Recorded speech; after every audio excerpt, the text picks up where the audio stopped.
तो hello, welcome back to the new video. आज का जो आपका वीडियो रहने वाला है वो है आपका डायमेंशनलेस नंबर। क्योंकि अगर आप केमिकल इंजीनियरिंग कर रहे हैं तो आपको डायमेंशनलेस नंबर आपका पीछा कभी नहीं छोड़ सकता है। आप हीट ट्रांसफर करें या मास ट्रांसफर करें, दोनों में इसका बहुत ज़्यादा यूज होता है। खास के हीट ट्रांसफर और मास ट्रांसफर बहुत ही ज़्यादा यूज होता है। आप न्यूमेरिकल्स बनाएं तो इसका यूज होगा, चाहे वो हीट ट्रांसफर का हो या फिर मास ट्रांसफर का हो। एज अ केमिकल इंजीनियर अगर आपको डायमेंशनलेस नंबर नहीं आ रहा है, ज़्यादा कुछ नहीं, डायमेंशनलेस नंबर अगर आप डिप्लोमा कर रहे हैं केमिकल इंजीनियरिंग से, तो आपको डायमेंशनलेस नंबर में दो तीन चीज़ें याद होनी चाहिए।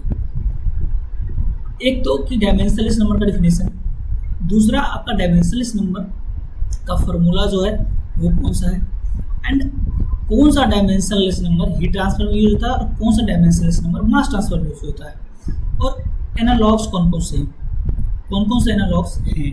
मास ट्रांसफर में अगर कोई डायमेंशनलेस नंबर यूज हो रहा है तो फिर वो डायमेंशनलेस नंबर हीट ट्रांसफर के लिए क्या होगा, यानी कि उसका एनालॉग्स क्या होगा, तो वो आपको पता होना चाहिए। क्योंकि सेमेस्टर एग्जाम के ऑब्जेक्टिव में डायरेक्ट इसका फॉर्मूला भी पूछा जाता है, डिफिनेशन से डायरेक्ट आ जाता है, एंड आपका एनालॉग्स भी पूछ लिया जाता है।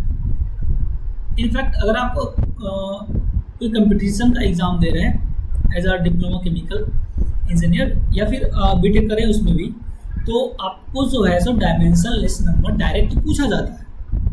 फॉर्मूला डायरेक्ट आपको दिख जाएगा वहाँ पे, या फिर डिफिनेशन दिया हुआ रहेगा और बोलेगा कि ये डायमेंशनलेस नंबर किसका है, यानी किसका जो है सो डिफिनेशन है। चार ऑप्शन आपको मिल जाएगा। तो इसके लिए आपको डायमेंशनलेस नंबर आना चाहिए। तीन चीज़ आपको खास कर करना चाहिए, डिफिनेशन, फॉर्मूला एंड एनालॉग्स, ये आपको पता होना चाहिए। तो चलिए स्टार्ट करते हैं। और अभी तक आपने चैनल को सब्सक्राइब नहीं किया तो चैनल को सब्सक्राइब कर ले, और वीडियो पसंद आए तो उसको लाइक शेयर दबा के। चलिए स्टार्ट करते हैं। तो यहाँ पे आपको मिल जाएगा डायमेंशनलेस नंबर। हमने पीपीटी पहले ही बना लिया है पीडीएफ में। तो ये आपका है ऑल इम्पोर्टेंट डायमेंशनलेस नंबर्स। तो पहला जो आपका है वो है आपका रेनॉल्ड्स नंबर। पहला जो आपका है वो कौन सा है, रेनॉल्ड्स नंबर। तो चलिए देखते हैं।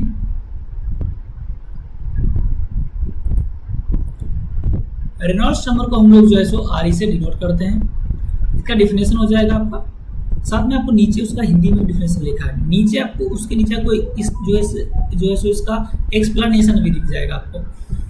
तो पहले हम इसको एक बार कर लेते हैं, देख लेते हैं, देन में भी हो सकता है आपको व्हाट्सएप ग्रुप में इसका पीडीएफ भी प्रोवाइड कर दें। तो चलिए देखते हैं। रेनॉल्ड्स नंबर जो है सो आपका the ratio of inertia force to viscous force in a moving fluid, यानी कि रेनॉल्ड्स नंबर जो आपका इनर्शिया फोर्स और विस्कस फोर्स का क्या है, रेशियो है। It determine the whether the fluid flow in laminar और टर्बुलेंट, यानी कि डायमेंशन जो आपका जो रेनॉल्ड्स नंबर है ये दिखाता है कि आपका जो फ्लूइड का जो फ्लो हो रहा है वो लेमिनार है या फिर टर्बुलेंट है, यानी कि ये तय करता है कि लेमिनार होगा या टर्बुलेंट होगा आपका फ्लो। तो रेनॉल्ड्स नंबर क्या दिखाता है कि जो आपका फ्लूइड का फ्लो है वो लेमिनार है या फिर टर्बुलेंट है। अगर इसका फॉर्मूला हम देखें तो इसका फॉर्मूला हो जाएगा R equal to inertia force to the viscous force. यहाँ से आपका आ जाएगा rho V D upon mu. Mu आपका क्या है, डायनेमिक विस्कोसिटी। आपका नीचे नोटेशन लिखा हुआ है डायनेमिक विस्कोसिटी, एंड इसको बोलते हैं न्यू। न्यू आपका क्या है, काइनेमेटिक विस्कोसिटी। यानी कि ये कैसे आया, देखिए R इक्वल टू क्या होता है, rho V D upon mu.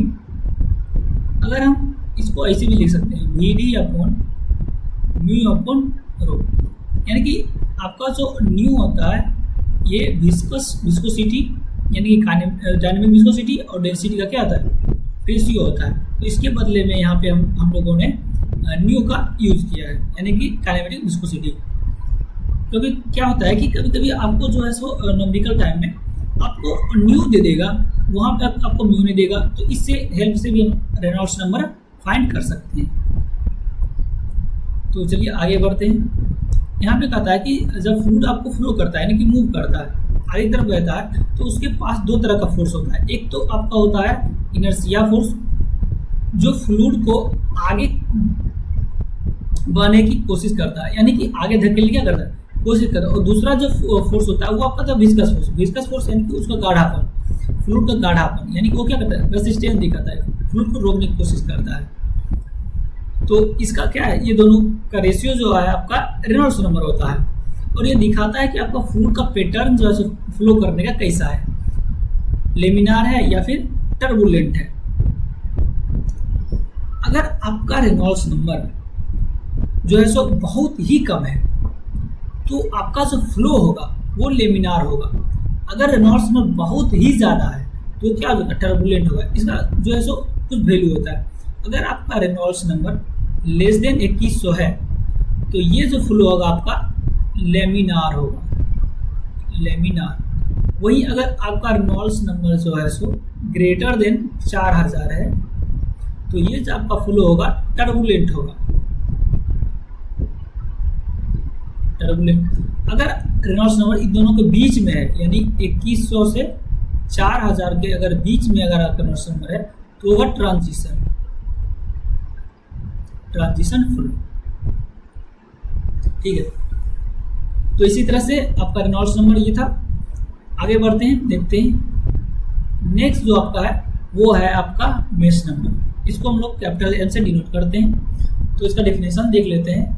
The ratio of local flow velocity of an object और fluid to the speed of sound in the same medium, यानी कि ये जो है सो आपका किसी वस्तु या तरल के प्रवाह का वेग और उसी के माध्यम की ध्वनि की गति का जो है सो अनुपात है। तो m इक्वल टू क्या हो जाएगा, flow velocity to the sound of speed. Flow velocity यानी कि v अपॉन c, यानी कि ये हो जाएगा v अपॉन रूट अंडर, इसको हम लोग बोलते हैं जाए RT। तो ये आपका हो गया इसका फॉर्मूला। नीचे इसका कुछ पॉइंट यहाँ पे दिया हुआ है तो समझ लेते हैं। मेश नंबर ये बताता है कि कोई भी चीज़ जो है सो आपका साउंड की स्पीड के मुताबिक कितनी तेजी से चल रहा है, यानी कि ये कंपैरिजन एक तरह से दिखा रहा है कि आपका कोई भी जो चीज़ है वो साउंड जो है जो साउंड के कंपैरिजन में कितनी स्पीड से जो है सो आगे बढ़ रहा है। अगर m का वैल्यू अगर आप लेस देन 1 लेते हैं तो वो जो है सो आपका हो जाएगा सबसोनिक। ये जो 3 पॉइंट है ये आपका जो सो काफ़ी ज़्यादा इम्पोर्टेंट है। अगर m का वैल्यू जो है सो आपका लेस देन 1 है तो ये आपका हो जाएगा सबसोनिक। अगर m जो है सो आपका इक्वल टू 1 है तो ये हो जाएगा सोनिक। m अगर ग्रेटर देन 1 है तो ये आपका हो जाएगा सुपरसोनिक। m अगर जो है सो ग्रेटर देन 0.3 आ रहा है तो ये जो आपका हो जाएगा गैस कंप्रेसिबल। ये आपका काफ़ी ज़्यादा इंपॉर्टेंट हो सकता है, ये आपको डायरेक्ट पूछा जा सकता है। अगर मेश नंबर पूछ रहा है तो ये कंडीशन आप याद रखिएगा। तो चलिए आगे बढ़ते हैं। नेक्स्ट जो आपका है वो है आपका फ्राउड नंबर। फ्राउड नंबर को हम FR से डिनोट करते हैं। ये जो है सो आपका कहता है the ratio of inertia force to the gravitational force in fluid flow, यानी कि आपका जो है सो इनर्शिया फोर्स और ग्रेविटेशनल फोर्स का ये रेशियो है। कौन, फ्राउड नंबर। इसका हम लोग फॉर्मूला देख लेते हैं। फॉर्मूला यहाँ से आपका आ जाएगा inertia force to the gravitational force. तो ये आपका हो जाएगा FR equal to V upon root under G capital L। G आपका क्या हो जाएगा, acceleration due to gravity, and L जो आपका है ये जो आपका है कैरेक्टरिस्टिक लेंथ और डेप्थ। कहीं कहीं आपको हो सकता है कि FR में आपको मिल जाएगा V upon root under G into D। ये आप वहाँ पर डायमीटर का काम करेगा। देखिए नीचे से एक्सप्लेनेशन देख लेते हैं। आपका जो फ्राउड नंबर है ये यूज वहाँ पर होता है जब आपका फ्लूइड के ऊपर जो है सो एक खुद की जो है सो लेयर बन जाए, यानी कि सतह हो, यानी कि फ्री सरफेस होती है तो वहाँ पे क्या होता है, फ्राउड नंबर का यूज होता है। जैसे आपका कोई जो है सो नदी है, ये आप खुद से यहाँ पढ़ लीजिएगा, ये बस एज ए एग्जाम्पल दिया हुआ है यहाँ पे, ये आप यहाँ से पढ़ सकते हैं। बाकी आप यहाँ से ये समझ लीजिए, ये जो वहाँ पर यूज होता है जब एक लेयर उसके ऊपर, जो फ्लूइड के ऊपर खुद का लेयर आ जाता है और उसके साथ क्या है, साथ में बहता है, तो वहाँ पे इसका जो है सो हम लोग यूज करते हैं फ्राउड नंबर का। नेक्स्ट आपका है वेवर नंबर। इसको हम लोग capital W and small E से डिनोट करते हैं। ये आपका inertia force to the surface tension जो है सो इसका रेशियो होता है। It is use to analyze a multiple flow with curved interface, यानी कि आपका जो वेवर जो है सो नंबर है, इनर्शिया फोर्स और सरफेस टेंशन क्या है, रेशियो है। ये इसका उपयोग बिंदुओं और बुलबुले के बनने विश्लेषण में होता है। यानी कि आपका जो बुलबुला बनता है उसका जो विश्लेषण, यानी कि उसका जो एनालिसिस करते हैं, उसमें इसका यूज होता है, इसका वेवर्स नंबर्स का। तो इसका फॉर्मूला क्या हो जाएगा, inertia force to the surface tension of force, यहाँ से आपका आ जाएगा रो v² L अपॉन न्यू। ठीक है, सरफेस टेंशन, ये आपका सरफेस टेंशन हो गया।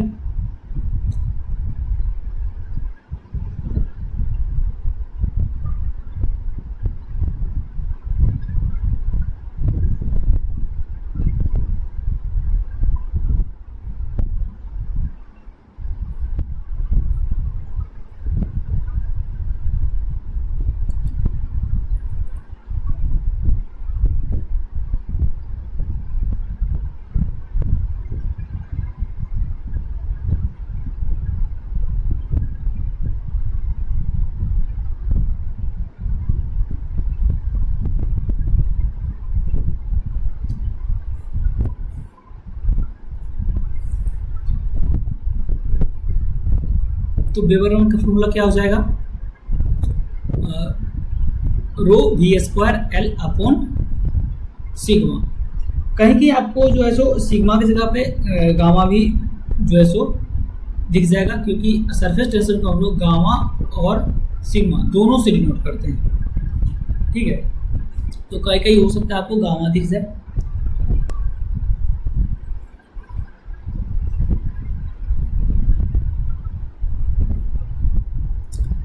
नेक्स्ट जो आपका है वो है फ्रंटल नंबर। ये बहुत ही ज़्यादा यूज होता है, फ्रंटल नंबर खास करके बहुत ज़्यादा इंपॉर्टेंट है। ये बहुत ही ज़्यादा आपको यूज देखने को मिल जाएगा फ्रंटल नंबर। तो फ्रंटल नंबर होता है the ratio of momentum diffusivity यानी kinetic viscosity to the thermal diffusivity. इसका रेशियो होता है किसका, momentum diffusivity and thermal diffusivity का रेशियो होता है Prandtl number. It link the velocity boundary layer and the thermal boundary layer. इससे भी हम लोग इसको डिफाइन करते हैं, यानी कि मोमेंटम डिफ्यूजिविटी और थर्मल डिफ्यूजिविटी का रेशियो होता है फ्रंटल नंबर। ये हाइड्रोडायनेमिक्स और थर्मल बाउंड्री लेयर से जोड़ा जाता है, फ्रंटल नंबर का फॉर्मूला यहाँ आपको लिखा हुआ है, मोमेंटम डिफ्यूजिविटी का थर्मल डिफ्यूजिविटी। यहाँ से आपका फॉर्मूला आ जाएगा न्यू अपॉन अल्फा यानी कि म्यू CP अपॉन K। ये दोनों फॉर्मूला आप याद रखिएगा, क्योंकि दोनों का यूज होता है और दोनों न्यूमेरिकल्स हो सकता है आपको डायरेक्ट ये दोनों दे दे तो वहाँ से आप निकाल सकते हैं frontal number.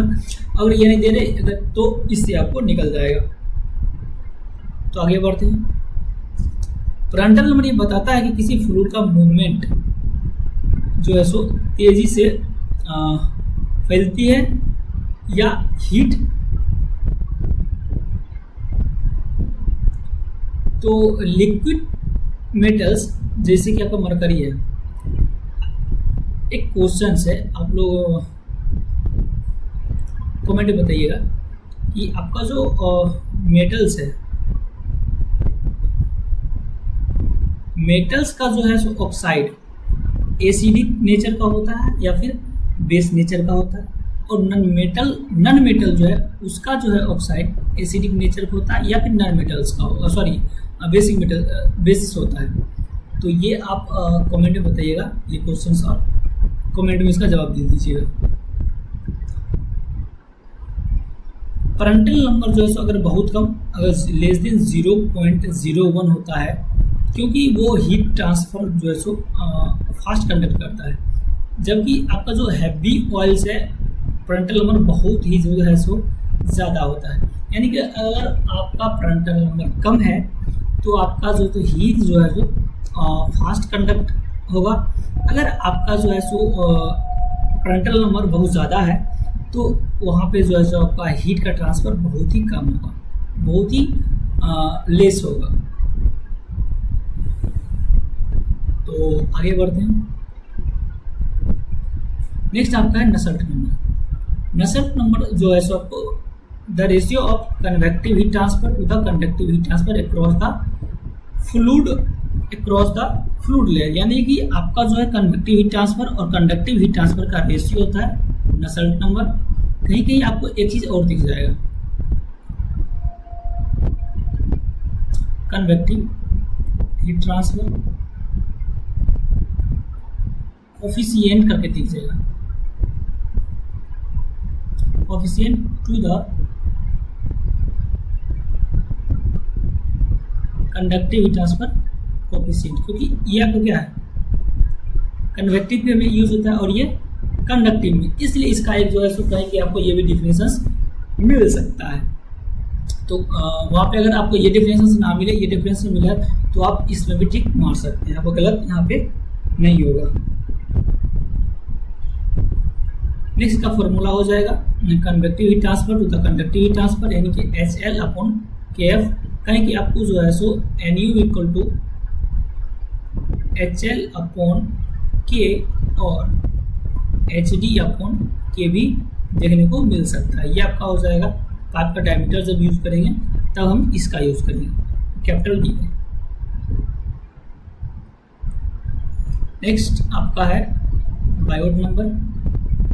Biot number is the ratio of internal thermal conduction resistance within a solid body to the external convective resistance at its surface, यानी कि किसी भी ठोस वस्तु के भीतर जो है सो इंटरनल कंडक्शन रेसिस्टेंस और उसी जो है सो सतह का बाहरी जो है सो यानी कि एक्सटर्नल कन्वेक्टिव रेसिस्टेंस का जो रेशियो होता है वो होता है आपका बायोट नंबर।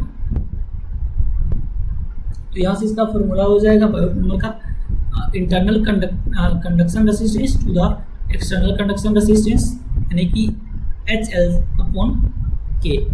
यहाँ जो आपका K है ये thermal conductivity of solid body है। बायोट नंबर का जो फॉर्मूला है देखने को नसल्ट नंबर जैसा ही लगता है, अगर आप ध्यान से देखें तो जो आपका जो नसल्ट नंबर है इसी तरह से आपका जो है सो बायोट नंबर देखने को यहाँ पे मिलेगा, सेम टू सेम। आप जस्ट आप देख सकते हैं सेम टू सेम आपका लगभग जो है सो कुछ इसी तरह का देखने का मिलता है नसल्ट नंबर है। अगर आपका जो है सो बायोट नंबर लेस देन 0.1 है, इसका मतलब है कि सॉलिड के अंदर हीट जो है सो बहुत तेजी से पास कर रहा है। अगर इसका और जो है सो पुअर सॉलिड का टेम्परेचर जो है सो हर पॉइंट पर लगभग बराबर रहता है, यानी कि अगर आपका लेस देन 0.1 है तो वहाँ पे जो है सो आपका हीट का ट्रांसफर काफ़ी ज़्यादा तेजी से होता है। कौन? अगर बायोट नंबर लेस देन 1 है तो। नेक्स्ट जो आपका है वो है आपका ग्रेसॉफ नंबर, जिसको हम लोग GR से डिनोट करते हैं। ग्रेसॉफ नंबर जो है सो आपका रेशियो होता है boundary force to the viscous force in a fluid, यानी कि आपका जो ग्रेसॉफ नंबर है बायोंसी फोर्स और विस्कस फोर्स का क्या है रेशियो है। It plays a same role for natural convection that the Reynolds number for play the force convection, यानी कि फोर्स कन्वेक्शन में जो आपका रेनॉल्ड्स नंबर काम करता है वही जो है सो नेचुरल कन्वेक्शन में आपका जो है सो ग्रेसॉफ नंबर काम करता है। यानी कि जो आपका नेचुरल में जो नेचुरल कन्वेक्शन में जो काम करता है जो है सो जो रोल करता है वही यहाँ पे आपका जो है सो भूमिका निभाता है फोर्स कन्वेक्शन में रेनॉल्ड्स नंबर। तो ग्रेसॉफ नंबर जो है सो आपको बायोंसी फोर्स और विस्कस फोर्स का क्या है रेशियो है।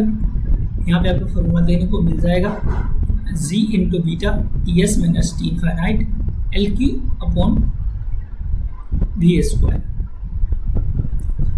बीटा का वॉल्यूमेट्रिक थर्मल एक्सपांशन कोफिशिएंट है, ये सब सरफेस टेम्परेचर है, एंड ये आपका जो T इनफाइनाइट है ये आपका बल्क टेम्परेचर है। यानी कि नेचुरल कन्वेक्शन में जब जैसे फ्लूइड जो है सो गर्म होकर जो है सो हल्का होता है और ऊपर जो है सो उठता है, तो वहाँ पे ग्रेसॉफ नंबर बताता है कि जो वो ऊपर उठ रहा है, उठ जो रहा है उसमें कोई ना कोई फोर्स लगेगा। वो कौन सा फोर्स लगेगा? Buoyancy force. फ्लूइड के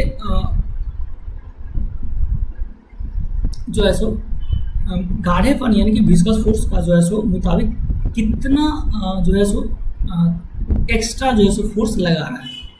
तो ये क्या दिखाता है? ग्रेसॉफ नंबर दिखाता है कि आपका जो है सो ये कितना एक्स्ट्रा फोर्स जो है सो लगा रहा है। इससे ये जो है सो हम लोग ग्रेसॉफ नंबर से जो है सो पता करते हैं।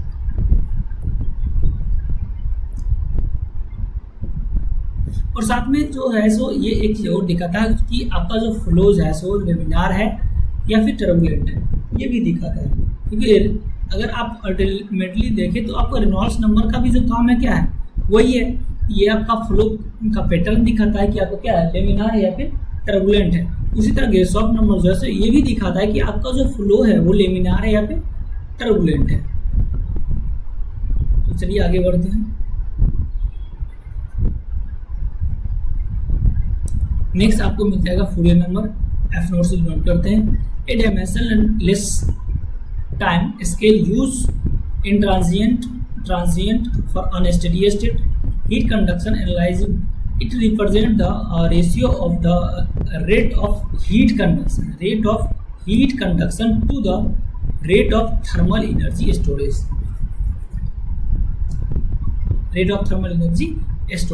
यहाँ से आपको फॉर्मूला मिल जाएगा। एफ नोट का क्या हो जाएगा? Rate of conduction the rate of storage, alpha T upon L square.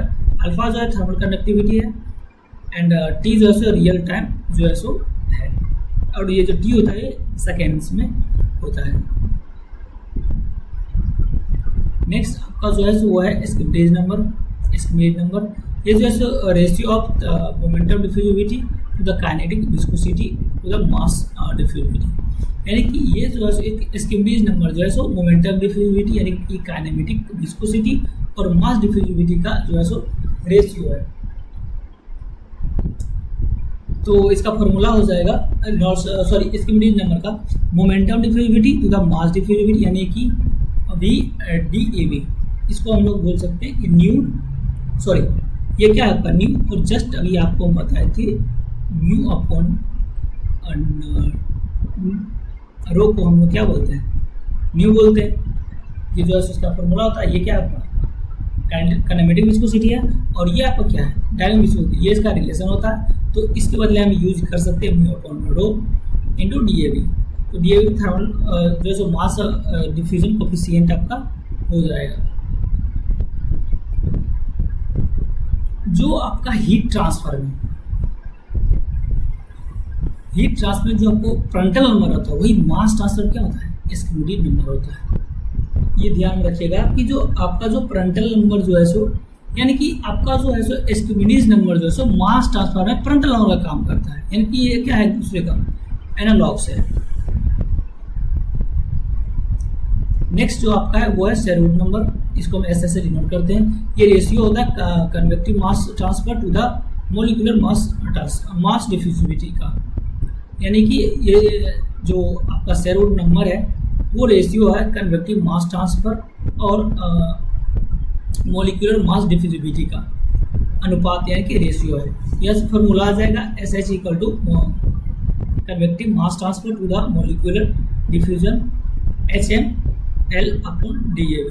HM क्या आएगा? कन्वेक्टिव मास ट्रांसफर कोफिशिएंट आपका हो जाएगा। नेक्स्ट आपका है लेविस नंबर। ये सब उतना इसे पूछता नहीं है, मेनली आपको Reynolds number, Nusselt number, Sherwood number, frontal number, ये सब जो है सो आपको ज़्यादा यूज होता है।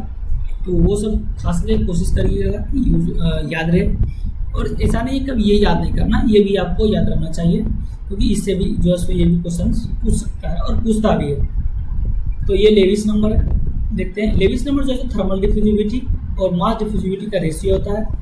It combines heat and mass transfer analysis. इसका जो यूज हम लोग जो है हीट ट्रांसफर और मास ट्रांसफर दोनों में करते हैं, उसको एनालाइज करने में। तो लेविस नंबर हो जाएगा thermal diffusibility to the mass diffusibility, यानी कि अल्फा अपॉन DAB। ये जो एक और चीज़ है लेविस नंबर जो आपका है, ये जो है एस्किमिडीज नंबर और फ्रंटल नंबर का रेशियो भी है। तो ये और ज़्यादा इम्पोर्टेंट यहाँ से हो जाता है कि ये पूछ सकता है कि लेविस नंबर जो है हमारा वो किस दो डायमेंशनल इस नंबर का रेशियो है। तो ये आपका एस्किमिडीज नंबर और फ्रंटल नंबर का क्या है, रेशियो है। तो ये भी आप ध्यान में रखिएगा। नेक्स्ट ये इतना ही था। तो ये था आपका कुछ इम्पोर्टेंट जो डायमेंशनलेस नंबर है जो केमिकल इंजीनियरिंग में यूज होते हैं बहुत ही ज़्यादा। तो उम्मीद करते हैं आपको ये वीडियो पसंद आया हो, और अभी तक आपने चैनल को सब्सक्राइब नहीं किया है तो चैनल को सब्सक्राइब करें एंड वीडियो को लाइक शेयर एक कमेंट करें। मिलते हैं नेक्स्ट वीडियो में। जय हिंद।